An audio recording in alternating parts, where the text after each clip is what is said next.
क्या आपको अमेरिका का B1 B2 वीजा इंटरव्यू जल्दी चाहिए? तो अब कुछ एप्लीकेंट्स के लिए एक नया रास्ता खुल गया है, लेकिन इसकी कीमत लगभग $750 यानी 65,000 से 66,000 रुपए के आसपास तक है।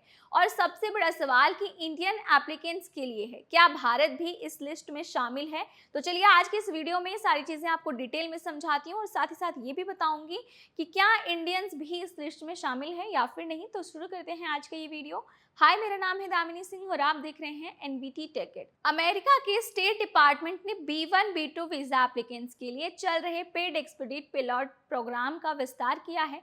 18 अगस्त 2026 से कनाडा की कोलंबिया, ग्वाटेमाला, कोस्टा रिका और हॉन्डुरस को भी इस प्रोग्राम में शामिल किया है। मैक्सिको पहले से इस पायलट प्रोग्राम का हिस्सा है, यानी अब कुल 6 लोकेशंस में एलिजिबल एप्लीकेंट्स अतिरिक्त $750 की फी देकर 10 बिजनेस डेज के अंदर अर्लियर वीजा इंटरव्यू अपॉइंटमेंट हासिल करने की कोशिश कर सकते हैं। लेकिन यहाँ इंडियन एप्लीकेंट्स के लिए सबसे इम्पोर्टेंट अपडेट ये है कि इंडिया इस लिस्ट में शामिल नहीं है, यानी न्यू दिल्ली, मुंबई, चेन्नई, हैदराबाद और कोलकाता से B1 B2 visa interview schedule करने वाले इंडियन एप्लीकेंट्स के लिए फिलहाल ये $750 का पेड एक्सपेडाइट फैसिलिटी इस्तेमाल नहीं कर सकते। अब समझते हैं कि आखिर ये $750 देने पर क्या मिलता है और कौन इसे इस्तेमाल कर सकता है। मान लीजिए किसी व्यक्ति को बिजनेस मीटिंग या टूरिज्म के लिए अमेरिका जाना है और उसका regular B1 B2 interview appointment काफ़ी दूर डेट पर मिल रहा है। अगर वो पार्टिसिपेटिंग कंट्री में एलिजिबल है तो पहले उसे normal visa application process follow करना होगा, $185 का स्टैंडर्ड MRV फी पे करना होगा और रेगुलर इंटरव्यू अपॉइंटमेंट शेड्यूल करनी होगी। इसके बाद अगर उसके लोकेशन पर पेड एक्सपेडाइट ऑप्शन अवेलेबल है तो उसे एडिशनल $750 देकर अर्लियर अपॉइंटमेंट सेलेक्ट कर सकता है। इतना ही नहीं, स्टेट डिपार्टमेंट के मुताबिक एक्सपेडाइट अपॉइंटमेंट 10 बिजनेस डेज के भीतर ही शेड्यूल किया जा सकता है, लेकिन ये अवेलेबिलिटी पर डिपेंड करेगी। हर दिन लिमिटेड नंबर में प्रीमियम अपॉइंटमेंट स्लॉट रखे जाते हैं, इसलिए $750 पे करने का मतलब ये नहीं है कि आपको अपनी पसंद की कोई भी डेट मिल जाएगी। अब यहाँ एक और बड़ा मिसअंडरस्टैंडिंग है जो क्लियर करना आज बहुत ज़रूरी है कि $750 देने का मतलब ये नहीं है कि आपका वीज़ा जल्दी अप्रूव होगा या फिर नहीं होगा।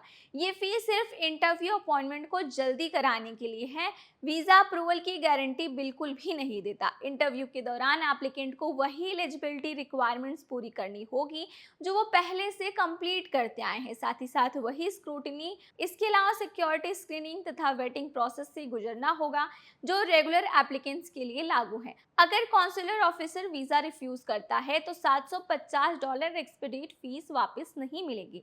यानी इसे आसान भाषा में अगर हम समझें तो आप क्यू में जल्दी पहुंच सकते हैं लेकिन अप्रूवल की गारंटी नहीं खरीद सकते। अब सवाल ये है कि इंडिया को इस प्रोग्राम में क्यों नहीं जोड़ा गया। फिलहाल स्टेट डिपार्टमेंट ने पार्टिसिपेटिंग लोकेशन की एक लिमिटेड लिस्ट रखी है और ये पायलट प्रोग्राम डिमांडेड या तथा अपॉइंटमेंट मैनेजमेंट को टेस्ट करने के लिए चलाया जा रहा है। डिपार्टमेंट ने ये भी कहा है कि पायलट पीरियड के दौरान एडिशनल लोकेशन बाद में जोड़ी जा सकती है, इसलिए फ्यूचर में इंडिया को शामिल किया जाएगा या फिर नहीं इसे अभी कंफर्म नहीं किया गया है और ये प्रोग्राम परमानेंट भी नहीं है। फिलहाल पायलट 31 दिसंबर 2026 तक चलने वाला है, यानी आगे आने वाले महीनों में इसकी लोकेशन और रूल्स में बदलाव हो सकते हैं। इंडियन ट्रैवलर्स के लिए फिलहाल इसका प्रैक्टिकल टेक अवे क्या है ये भी आपको समझाती हूँ। अगर आप इंडिया से B1 B2 वीज़ा के लिए अप्लाई कर रहे हैं तो सिर्फ $750 देकर इंटरव्यू जल्दी कराने की उम्मीद से किसी दूसरे देश में अपॉइंटमेंट लेने की प्लानिंग तुरंत ना करें। वीज़ा अपॉइंटमेंट, लोकेशन, एलिजिबिलिटी और एप्लीकेबल कॉन्सुलर प्रोसीजर को केयरफुली चेक करना आपके लिए ज़रूरी है। किसी दूसरे कंट्री में जाकर अप्लाई करना ऑटोमेटिकली एक्सपेडाइट फैसिलिटी का अधिकार नहीं देता और अगर आपका ट्रैवल जेन्युइन अर्जेंट है तो रेगुलर अपॉइंटमेंट के अलावा एग्जिस्टिंग इमरजेंसी अपॉइंटमेंट प्रोसीजर भी एप्लीकेबल सर्कमस्टेंसेस में देखे जा सकते हैं।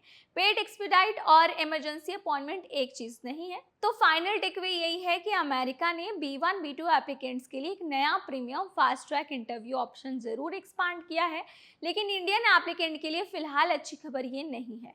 इंडिया अभी $750 प्रोग्राम का हिस्सा नहीं बना है, इसलिए अगर आप इंडिया से US टूरिस्ट या बिजनेस वीज़ा के लिए अप्लाई कर रहे हैं तो फिलहाल रेगुलर अपॉइंटमेंट प्रोसेस और ऑफिशियल यूएस वीज़ा अपडेट पर ही भरोसा रखें। तो आज की वीडियो अगर आपको इन्फॉर्मेटिव लगी हो, काम की लगी हो, तो वीडियो को लाइक करें और अगर आप हमारे चैनल पर नए हैं तो चैनल को सब्सक्राइब करना ना भूलें।